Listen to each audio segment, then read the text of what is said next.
can't accuse you, that's one. Following the premature adjournment of the sitting of the East African Legislative Assembly yesterday over the absence of Ministers of East African Affairs, business was transacted successfully today.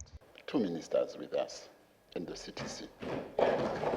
The chairperson of the Council of Ministers, who doubles as South Sudan's Minister for East African Affairs, Deng Alor Kuol, and Secretary General of East African Community, Veronica Mweni Nduva, were in the House. Today's proceedings saw members of the Assembly venting their disgust against member states who have continuously failed to remit their annual membership fees. We need all of us to be able to earn from our sweat, to earn from our taxpayers' sweat, but not from the taxpayers of other states. Legislators proposed the need to revoke the provisions of the treaty to sanction the member states. I don't even think that countries that are remitting do not have other competing priorities at home.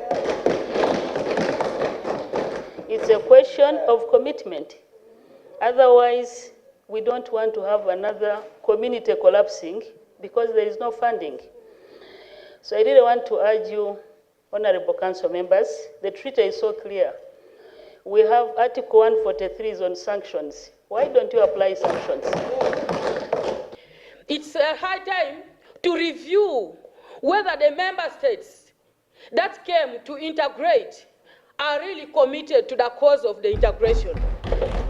They suggested locking the questioned states out of the affairs of East African Community by stopping their legislators from attending sessions of the Assembly and denying employment opportunities to people from these countries. We have even had some of friends, along the corridors saying, and I quote, some of them are saying, we better be in SADC than being in the EAC.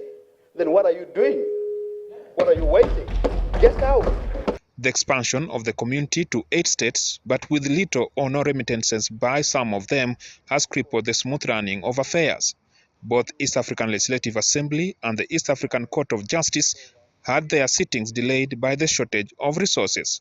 If EAC needs to survive because of that, I would rather we reduce the numbers. Just Parliament, but even other institutions.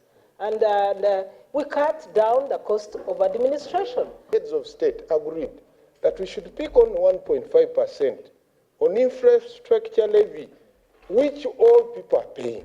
That $2, all items of a CI values, is predictable. You will get the money, even partner states who are not remitting will not feel the burden. However, Deng Alor Kuol cautioned that sanctions would not make any meaningful gain, more so when there are more states that are eager to join the community.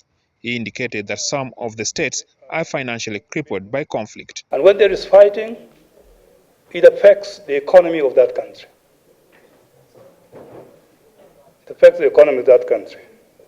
I don't want to defend any country, but I'm saying let us look for a new way of contributing to this community. According to a report of the contributions presented in the Assembly, Democratic Republic of Congo has not remitted a coin in 2 financial years, resulting in arrears amounting to $14 million, the highest amount demanded of any partner state.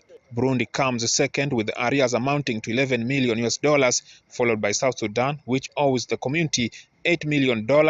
Rwanda owes $920,000, Uganda $200,000, Tanzania $122,000, and Kenya has to pay only $20. Jackson Onyango, NTV, in Arusha, Tanzania.